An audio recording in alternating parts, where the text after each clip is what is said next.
வேலை கிடைப்பதற்கு எளிய மந்திரம் சொன்னாலே போதும். வேலை மட்டுமல்ல, கவலை, அமைதி, கல்வி, கடன் பிரச்சனையிலிருந்து விடுபடவும் இந்த மந்திரத்தை சொல்லலாம். 1 வாரம் அல்லது 2 வாரத்தில் வேலை கிடைத்துவிடும். இந்த மந்திரத்தை ஒரு நாளைக்கு 27 முறை சொல்ல வேண்டும். காலையில் சூரியோதயத்திற்கு பிறகு சொல்ல வேண்டும். பிரம்ம முகூர்த்த நேரத்தில் சொன்னால் மேலும் நல்ல பலன் கிடைக்கும்.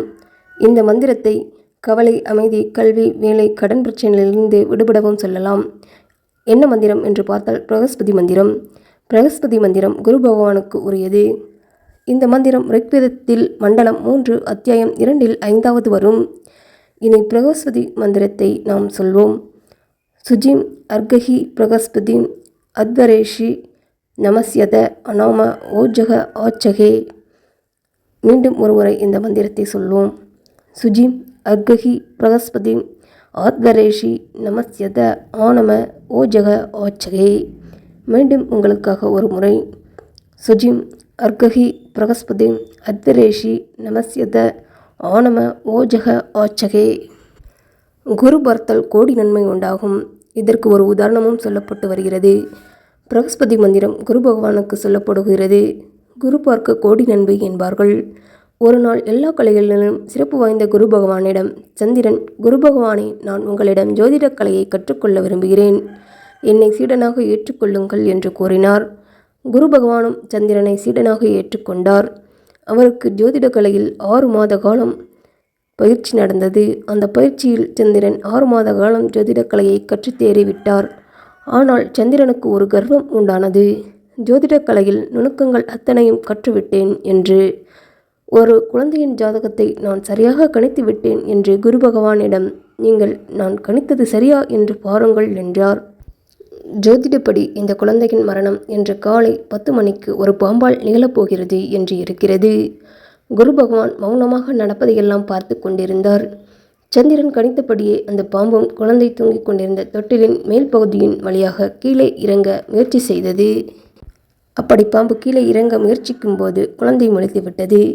குழந்தைக்கு பாம்பை பார்த்ததும் ஏதோ ஒரு விளையாட்டுப் பொருள் போல் தோன்ற காலையும் கையையும் உதறியது. தொட்டில் ஆடத் தொடங்கியது. பாம்பு மேலிருந்து கீழிறங்கும் போது பயந்து முதலில் தொட்டில் கம்பியின் முதல் வளையத்திற்குள் தலையை நீட்டி உள்ளே நுழைந்தது. அதன் உடல் இறுகியது. மேலும் பயந்து 2வது வளையத்தினுள் தலையை நுழைத்து வெளிவர முயற்சி செய்தது. அது வெளிவர முடியாமல் அங்கேயே அந்த பாம்பு இறந்து விட்டது. இதை பார்த்து கொண்டிருந்த சந்திர பகவானுக்கு ஒன்றுமே புரியவில்லை. குரு பகவானிடம், இந்த குழந்தையின் ஜாதகத்தில் கிரகநிலை ரொம்பவும் மோசமாக இருக்கிறது. குரு யோகம் கொஞ்சமும் இல்லை. குரு பார்ப்பதற்கு வழியே இல்லை. ஜாதகத்தின் கிரகநிலை இப்படி மோசமாக இருக்கும்போது எப்படி இந்த குழந்தை உயிருடன் இருக்கிறது? பாம்பு இறந்து விட்டது. எனக்கு எதுவுமே புரியவில்லையே குரு பகவானே. எனக்கு நீங்கள் தான் இதை தெளிவுபடுத்தி கூற வேண்டும் என்று கேட்டார். இதற்கு குரு பகவான் பதில் சொன்னார். குழந்தையின் ஜாதகத்தில் கிரகநிலை மோசமாக இருந்தால் என்ன? குரு ஆச்சாரம் அந்த ஜாதகத்தில் இல்லை என்றால் என்ன? இப்போதுதான் குரு பகவானாகிய நானே அந்த குழந்தையை நேரில் பார்த்து கொண்டிருக்கிறேனே. பிறகு எப்படி அந்த குழந்தைக்கு மரணம் நிச்சயிக்கும்? அந்த குழந்தை அதனால்தான் உயிரோடு இருக்கிறது. குரு பார்க்க கோடி நன்மை என்பார்கள். அதன் அர்த்தம் இதுதான். குரு பகவானுக்குடைய பிரகஸ்பதி மந்திரம் ஒரு நாளைக்கு 27 முறை சொன்னால் வேலை நிச்சயமாக கிடைக்கும். நாம் இந்த மந்திரத்தை சொல்லும்போது நமக்கு என்ன வேண்டுமோ அதை மனதில் வைத்து சொல்ல வேண்டும். வேலை, அமைதி, கல்வி, கடன் பிரச்சனை தீர வேண்டும். இதில் எதுவாக வேண்டுமானாலும் இருக்கலாம். இந்த மந்திரத்தை சொல்லும்போது நம் மனதில் என்ன குறை இருக்கிறதோ அதை நிவர்த்தி செய்ய மனதில் வேண்டிக்கொண்டு இந்த மந்திரத்தை சொல்ல வேண்டும். மீண்டும் ஒரு முறை இந்த மந்திரத்தை உங்களுக்காக சொல்கிறேன். சுஜிம் அர்கஹி பிரகஸ்பதி அத்தரேஷி நமஸ்யத ஆனம ஓஜக ஆச்சகே.